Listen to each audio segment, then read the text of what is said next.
আপনার কাছে কি লাল লিপস্টিক হবে? হ্যাঁ এই যে এই লাল না তো, রক্তচাপা লাল। একটা কথা জিজ্ঞাসা আপনারে, বলেন। আপনারা দেখে তো মনে হয় না যে আপনি লিপস্টিক ব্যবহার করার মতো মানুষ। হঠাৎ লিপস্টিক নিতেছেন যে?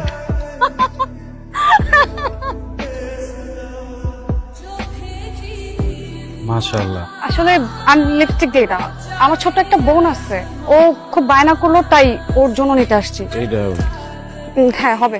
কত টাকা? টাকা দিতে হবে। টাকা লাগবে না মানে? উপহার। আমার লাগবে না, রাখেন। শোনেন, একজন মানুষ যদি আরেকজন মানুষকে কিছু উপহার দেয়, এটা নেওয়াটা তো মিস। আমি তো আপনারা দিতেছি না, আপনার ছোট বোনটা দিতেছি। হয়েছে কি, গ্রামে আমারও একটা বোন আছে ছোট, 2 বছর হয়ে গেছে ঘরে দেখি না। তো আপনার কাছে ছোট বোনের কথা হই না, কথা মনে পড়ে গেছে। কিছু মনে করেন না, বোনটা দিয়েন। ঠিক আছে।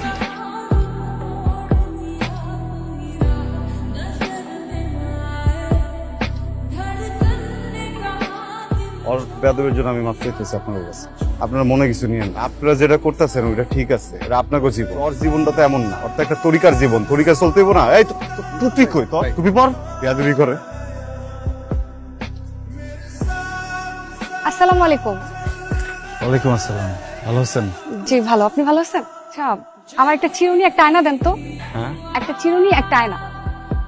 আর আজকে এগুলো আমার জন্য নিতেছি। নেন। আয়না লাগবো না। টাকা লাগবো না কেন? উপহার। এইভাবে যদি প্রতিদিন উপহার দিতে থাকেন তাহলে তো আপনার লস হয়ে যাবে। লস হইব আমার লস হইব। যে লোক লসের সাগরে ডুবে থাকে আর কোনো লস হয়? বুঝলাম না বিষয়টা। এই যে আমার ব্যবসাটা দেখতেছেন না, এটা আমার আসল ব্যবসা। চৌরাস্তায় আমার একটা দোকান আছে। আমার আব্বা মরে যাওয়ার আগে দোকানের জায়গা সবকিছু আমার নামে লিখে দিয়ে গেছে। হঠাৎ একদিন দোকানে আমার ছোটবেলার বন্ধু এলো। এগুলোর মান নাকি ক্যান্সার, 30 লক্ষ টাকা লাগবে। আপন মায়ের মতোই তো, এরাতে রান্না খাইছি, এর বাড়িতে থাকছি। মাই মনে করছি সবসময়, পর মনে করি নাই। আর আমার কাছে তো টাকাও আসছিল না। পরে আমার দোকানটা বন্ধ করে রাখা 20 লক্ষ টাকা দিচ্ছি। আমার বন্ধু টাকাটা লয়ে গেল, কিন্তু আর ফিরাইলো। পরে যখন আমি খবর লাগিয়েছি তখন উনি যে আর মার কিছুই হয়নি। সমস্যা নাই, আল্লাহর দুনিয়া কোনো কাম কি ছোট, সব ব্যবসায়ী বড়। নিয়তটা ঠিক হওয়া লাগে। আচ্ছা, আপনার একটা কথা জিগাই, হ্যাঁ। কত টাকা হইলে আপনি ওই দোকানটা ফেরত পাইবেন? 25 লক্ষ টাকা, 20 লক্ষ আসল আর 5 লক্ষ টাকা লাভ দিতে। আচ্ছা, আসি তাই। চাচা, এই গুটে পানি লাও। এই চাচা যেতে পারবেন তো?